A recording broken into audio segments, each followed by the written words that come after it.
Hola, buenos días chicos. Vamos ahora ya después de haber visto el Imperio Carolingio, la caída del Imperio Romano y finalmente después de eso el Imperio Bizantino. Vamos a ver la crisis del feudalismo en la Edad Media y cómo este va a surgir para un nuevo mundo. ¿Listo? Eh, Vamos a iniciar el tema de la crisis de la Edad Media sin antes recordar en primera medida que es el sistema feudal. Entonces hagamos memoria. El sistema feudal se basaba principalmente en un sistema de producción. Bueno, se basaba principalmente, como les dije, en un sistema de producción eh, que en el aumento de las conquistas, vamos a iniciar como un breve repaso de todo esto. Con el aumento de las conquistas de los nómadas alrededor de 500 después de Cristo, la mayoría de los antiguos imperios agrarios entraron en decadencia. El mundo occidental regresó a la denominada Edad Oscura, basada principalmente en el dominio de la Iglesia Católica sobre los pensamientos. Estas sociedades entraron en un periodo en el que el arte, la literatura, la ciencia y la innovación, la tecnología y las instituciones sociales estaban en decadencia. Realmente nada se podía hacer si no estaba de acuerdo la Iglesia Católica. Entonces lo que hizo fue eh, aletargar un poco el proceso de evolución, si quiere llamarse así, o de progreso social dentro de las instituciones y dentro de la tecnología. Como lo veíamos en ese momento, incluso hasta el mismo Galileo Galilei fue asesinado por decir que la Tierra era curva. ¿Listo? Que ya estaba viendo una forma muy bonita para explicar cómo era la Tierra curva, pero este no es el momento de explicarlo. Esto ocurrió principalmente en Europa. La gente se unió para protegerse y formar pequeños asentamientos muy semejantes a las primeras sociedades agrícolas. El miedo del campesinado hacia las nuevas invasiones provoca un surgimiento de un elemento fundamental dentro del sistema feudal que se llama el vasallaje. Entonces yo ustedes me lo aprendían, me lo tatuaba si era necesario, para aprenderme que el vasallaje es el sistema del cual se consiste de la forma de organización social, el cual consiste en una relación libre entre dos hombres libres, señor y vasallo, a través de una ceremonia de homenaje. El vasallo tiene una relación con el señor, pago de impuestos, fidelidad y otras extracciones económicas, y el señor tiene la relación con el vasallo de protección.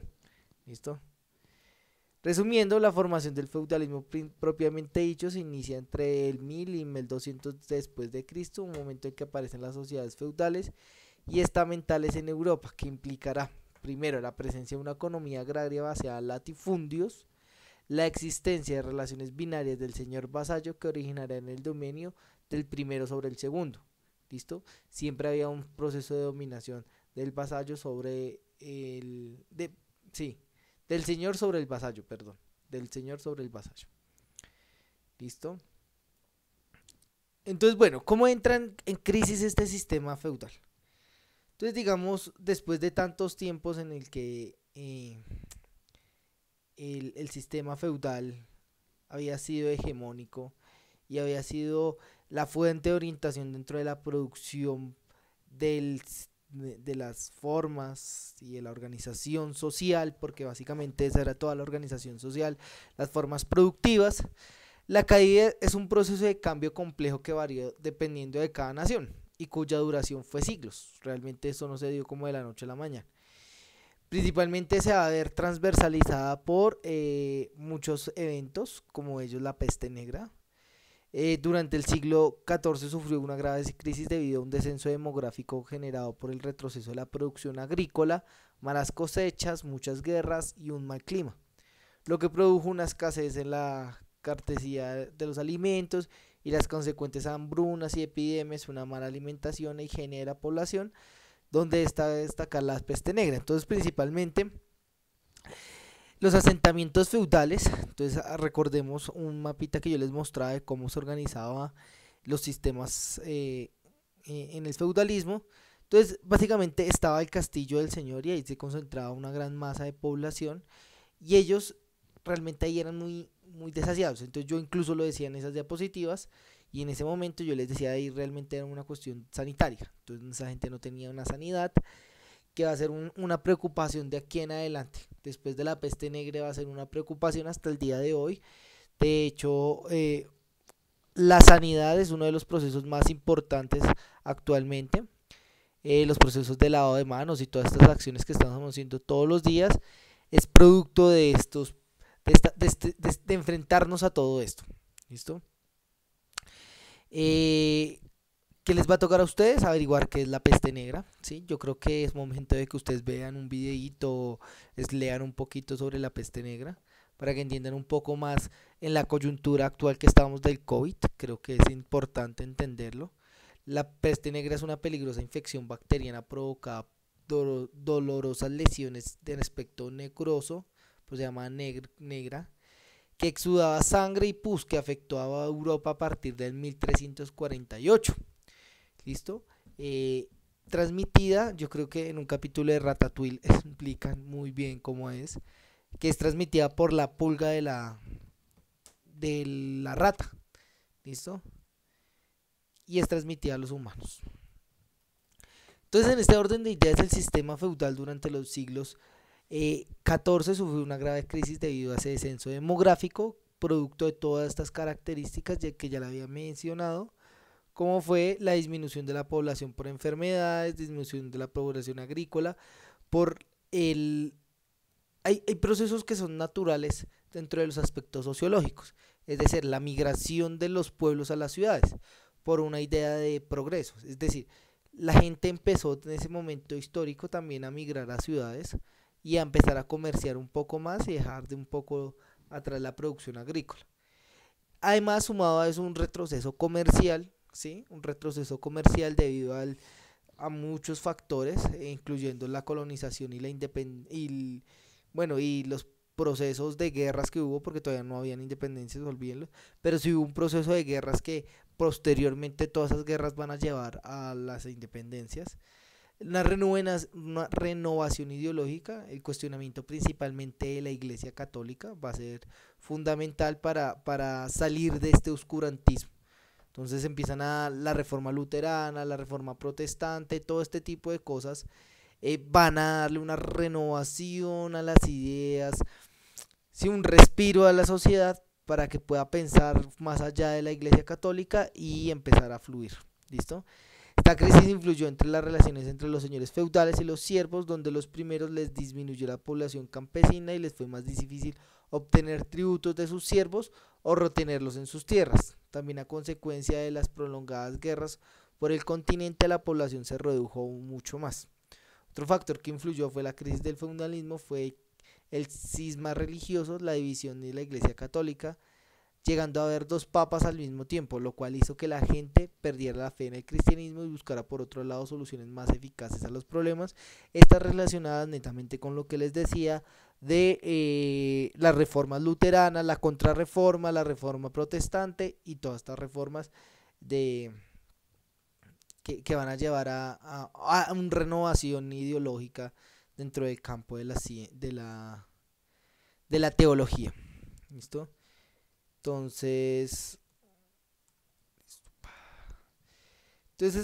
otra de las consecuencias que van a llevar a la caída del feudalismo, ¿sí? Es que Europa hacia los siglos XV y XVI produce un perfeccionamiento de los métodos agrícolas. A pesar de que digamos, seamos un poco más atrasados frente a tecnología, los procesos agrícolas sufren un mejoramiento continuo, porque la mayor parte de la producción se basaba en eso. Entonces, mucha gente se va a poner a pensar en cómo mejorar los modos de producción agrícola, liberándose el trabajo de la tierra cada vez más de gente y podían ocuparse en lograr un mayor desarrollo tecnológico. En el siglo XVI arraigó en Europa un nuevo sistema industrial de producción que llegaría a cambiar la naturaleza de la sociedad con mucha más rapidez. ¿Listo?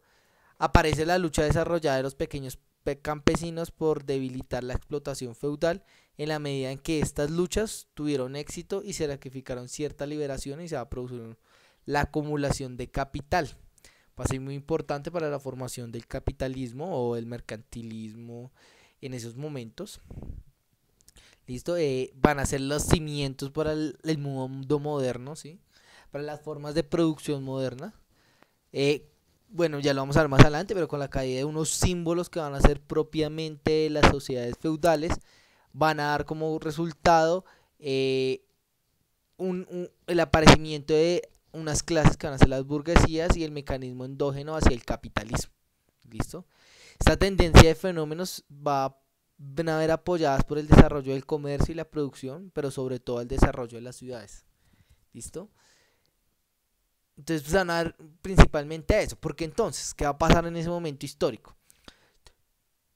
Va a haber un desplazamiento de las sociedades, eh, se me olvidó, va a haber un desplazamiento de las sociedades agrícolas hacia las sociedades rurales, es decir, de las rurales a las urbanas.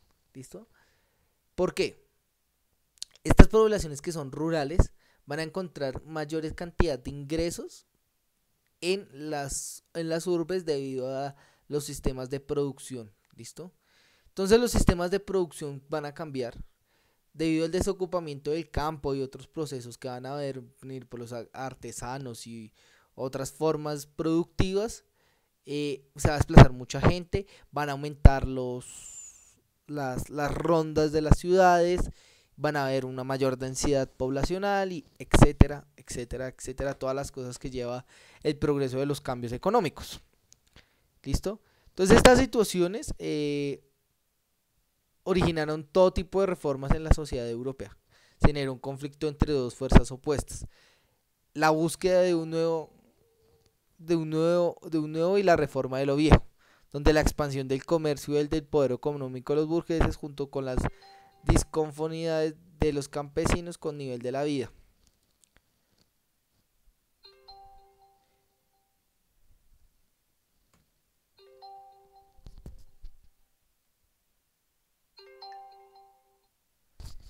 Perdón. Entonces, de la vida. Entonces, bueno, retomando, me perdí.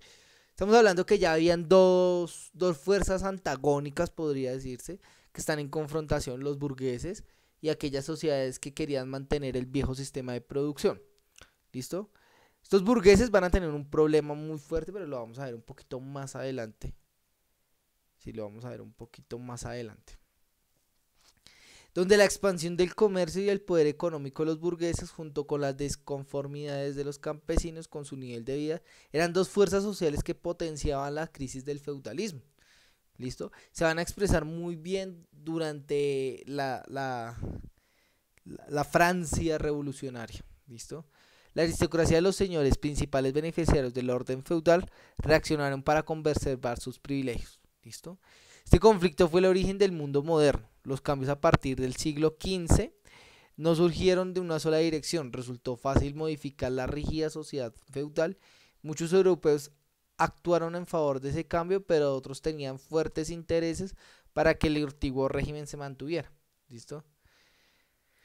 Entonces, en la medida en que acelera el proceso de descomposición feudal, se van a ver grandes cambios que, que, que se van a representar dentro de toda la estructura de la sociedad.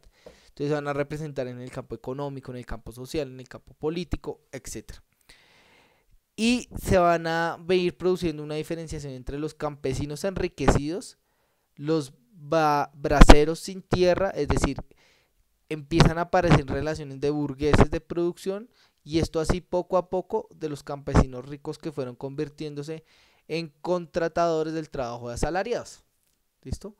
Un factor clave en la transición del feudalismo al capitalismo es el paso de la renta en la especie en la renta monetaria. Entonces el otro año, en octavo, van a ver un tema que se llama mercantilismo y fisocracia. Entonces van a entender un poquito más este tema de que era una renta única a la tierra y una renta a las monedas. ¿Listo? Viene con esto, una renta monetaria. La banca tuvo una existencia sustancial en la época romana y declinó durante la Edad Media, sobre todo para chocar el préstamo con la cadena religiosa de usura. Con el fin del feudalismo resucitó al hacerlo el comercio y ceder normalmente los escrúpulos religiosos a las ventajas pecuniarias. ¿Listo? Algunos de los autores introducen que uno de los factores claves en el fin del feudalismo es el descubrimiento del nuevo mundo con el fin del comercio y a la larga distancia. ¿Listo?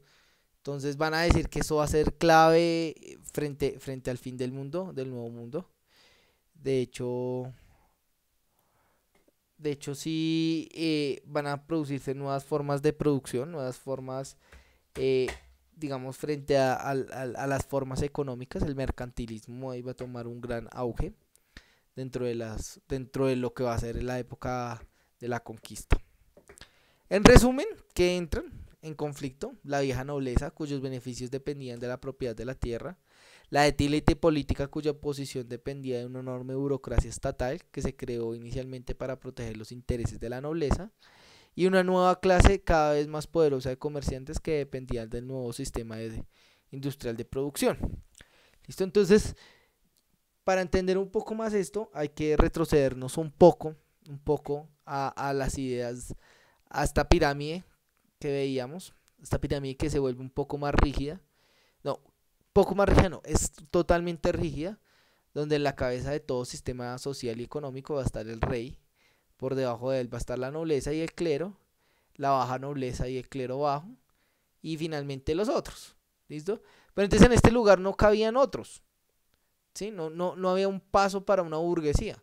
Entonces, si usted era una persona con un gran capital que había obtenido a través de la explotación de rentas o del mercantilismo, a partir de llevar mercancías al nuevo mundo, pues no tenía una forma de ascender acá, ¿sí? No tenía una forma de ascender acá, entonces usted se va a ver trancado acá. Entonces, uy, como que por aquí, si mucho puede subir acá, a la baja nobleza, y hasta ahí comprar el título, porque de aquí para allá no puede pasar, ¿sí? Entonces había una línea invisible entre las formas de ascenso social. Se van a expresar muy bien en las revoluciones burguesas. Las revoluciones burguesas, vamos a ver este tema también el otro año. Pero las revoluciones burguesas van a estar orientadas principalmente a una élite intelectual, una élite económica, que van a querer esos cambios dentro de la sociedad. Entonces esos cambios van a irse, aquí está la caída de la Bastilla. La caída de la Bastilla fue el bastión de la caída del feudalismo, ¿sí? Es un elemento simbólico que yo les mencionaba al principio, es un elemento simbólico que va a representar toda esa caída del sistema feudal, todo el sistema de andamiaje, estructura que orientaba toda esta organización jerárquica y social, ¿sí? Entonces, incluso los campesinos y unas clases de burgueses como Messier Robespierre, John Dalton y otra manada de personas van a hacer es que este bastión caiga frente a todo esto y va a caer toda esta estructura. Cuando cae la cabeza de la pirámide, toda la estructura se derrumba. Entonces ellos pueden volver a organizar las fichas como ellos quieren, ¿sí?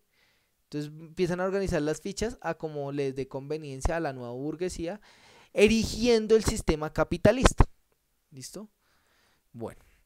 Entonces la crisis política y económica va a llevar a muchas consecuencias dentro de los cambios.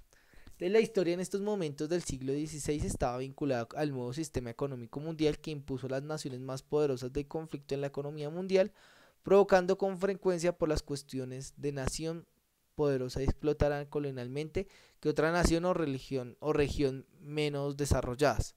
Los Países Bajos fueron los primeros en convertirse en una nación dominante en el marco moderno del sistema mundial, debido a que fueron los primeros en realizar una revolución burguesa que en 1560 abatió el viejo estado de tipo monárquico, listo, el viejo estado, ya que le impedía a una nueva clase de comerciantes se fortaleciera y era articulado sistema político dominado por la vieja nobleza terrateniente. En Inglaterra también llegó a ser una noción dominante del moderno sistema mundial a través del declive de los holandeses, debido a que su nobleza terrateniente británica también perdió poder político. Sin embargo, en Inglaterra no pudo haber cambio de poder en la nobleza terrateniente a la nueva clase de comerciantes, pero si bien hubo una inserción de los comerciantes dentro de la estructura y la jerarquía social. En otras naciones como Francia, la vieja nobleza tuvo más fuerte durante este periodo largo de tiempo, ya que el Estado protegió los intereses de la nobleza terrateniente hasta que la competencia internacional llevó a la crisis económica extrema. Una crisis política y económica desembocó en la revolución violenta y de las clases comerciantes burgueses y se erigió como dominante. O sea, todo lo que les contaba en la Revolución Francesa va a ser un gran ejemplo de toda la caída del viejo organización social en la cual se erigía el mundo antiguo, bueno, el mundo medieval. que le va a dar paso al mundo moderno, y de todas unas formas de organización económico y político y organización estatal, que son los abuelos o los padres de las formas de organizaciones que hoy en día vemos, del Estado principalmente. Entonces yo me acuerdo que yo a ustedes les hablaba principalmente del Estado. El Estado se organizaba como una forma, esa forma en la que se organiza el Estado nace en estos momentos de la historia, ¿sí? Antes el Estado no se organizaba de la misma forma, ¿sí? El Estado se empieza a organizar así, de esa misma forma. Entonces un poder político, poder económico, poder militar, poder simbólico, se empieza a organizar de esa misma manera. ¿Listo? Empiezan a tener unas expresiones diferentes dentro de una monarquía, ¿sí? Empieza a organizarse de esta manera. Los estados no eran iguales, ¿sí? Debido a la misma organización productiva y a la misma organización social. Entonces, por lo tanto, a finales del siglo XVI y del siglo XVII, a finales del siglo... esto también es muy importante, ¿no? Como también se va a ver la crisis en otros países, como en China y en Rusia, la crisis política y económica sigue una línea diferente en estas naciones, debido a que son más débiles frente al poder de las naciones que ya habían enfrentado la fase industrial. Todo esto principalmente va con la revolución industrial, es una revolución que le va a dar paso a una nueva clase económica que va a empezar a competir con los poderes económicos de las noblezas, ¿sí? También debido a la llegada de nuevos minerales al viejo mundo. Entonces, por lo tanto, a finales del siglo XV y del siglo XVI se configura el llamado Estado moderno, ¿sí? A producirse en ciertos lugares la aparición de las llamadas monarquías autoritarias que conllevan la eliminación de la fragmentación feudal. En este nuevo Estado moderno significa tener una monarquía feudal, el paso a un nuevo tipo de Estado donde el poder estaba concentrado en los reyes, implantando la autoridad monárquica y en producir la búsqueda de la hegemonía política en el exterior. ¿Para qué? Para que esta hegemonía pueda ponerse en marcha hace falta un fuerte ejército, lo cual dará lugar a la aparición de los ejércitos profesionales. Entonces recordemos, aquí hay una característica muy importante dentro de las configuraciones de nuestro Estado. Teníamos nuestro Estado y en nuestro Estado teníamos el poder militar. Entonces en este momento se da la aparición de los ejércitos profesionales, ¿sí? El costo de los ejércitos era enorme, así como cuando España tenía el mayor imperio donde nunca se ponía el sol, España era el país más pobre. Por otro lado, hay que obtener recursos para mantener esos ejércitos y las guerras. Esa necesidad lleva a un mecanismo político que va a favorecer el desarrollo del capitalismo. Junto a estos tres factores, el Estado moderno hace posible la aparición difusa de la llamada economía nacional, en lo que el Estado sería la pieza clave y supondría el afianzamiento de la burguesía. Debido a las necesidades y recursos por parte del Estado, esto llevará a cabo la reorganización de la hacienda, de forma que el Estado moderno hará de una hacienda moderna que nutre las siguientes fuentes: los impuestos directos que pagan las personas que trabajan, que no pagan ni el Estado, ni el noble, ni el otrero; los impuestos indirectos al consumo y los impuestos aduaneros. Entonces, impuestos al consumo, el impuesto al IVA; directo, el impuesto a las rentas, que es el impuesto a las rentas y el impuesto que pagan sus papás frente al predial. Entonces, en este momento se desarrolla y se afianza una nueva clase social que cada vez más poderosa económica y por lo tanto el capitalismo, mientras que por el otro lado se siguen manteniendo las formas feudales. Esta contradicción se irá acentuando a la medida que pasa el tiempo y estallando en un determinado momento, terminando el triunfo de la burguesía en el caso inglés. Esto se produce a finales casi del siglo XVII en Francia y en el resto de Europa casi en el siglo XVIII.